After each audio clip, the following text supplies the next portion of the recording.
ఉరిని ఆపి ఊపిరి నిలిపిన వెలుగు కిరణం కేఏ పాల్. అవును, నిజమే. నిమిష ప్రియ ఉరిశిక్షను ఆపడంలో ఒక అసామాన్యుడి అసాధారణ పోరాటం. డాక్టర్ కేఏ పాల్ ఈ పేరు వినగానే చాలామందికి సోషల్ మీడియాలో కనిపించే హాస్య సన్నివేశాలు గుర్తుకు రావచ్చు. కానీ కొంచెం లోతుగా చూస్తే ఆయన ఒక అంతర్జాతీయ స్థాయిలో గుర్తింపు పొందిన వ్యక్తి. ప్రపంచంలో ఎక్కడికైనా వెళ్ళి పోరాడే ధైర్యం కల నాయకుడు.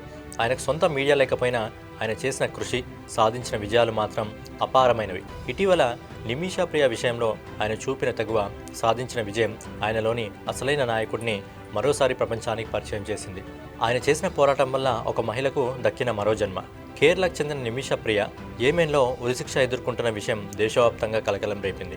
ఈ విషయంలో కేంద్ర ప్రభుత్వం తమకు సంబంధం లేదని, తమ వల్ల కాదని చేతులెత్తేసినప్పుడు ఒక సామాన్యుడిలా రంగంలోకి దిగారు కేఏ పాల్. ప్రపంచ వేదికలపై తనకున్న పరిచయాలను, దౌత్య సంబంధాలను ఉపయోగించుకొని నిమిష ప్రియ ఉరిశిక్షను ఆపడంలో కీలక పాత్ర పోషించారు. కేరళ ముఖ్యమంత్రి విజయన్ కూడా ఈ విషయంలో కేఏ పాల్ కృషిని అభినందించారు. నిమిష ప్రియకు నిజంగా మరో జన్మను ప్రసాదించిన ఘనత కేఏ పాల్దే అని చెప్పక తప్పదు.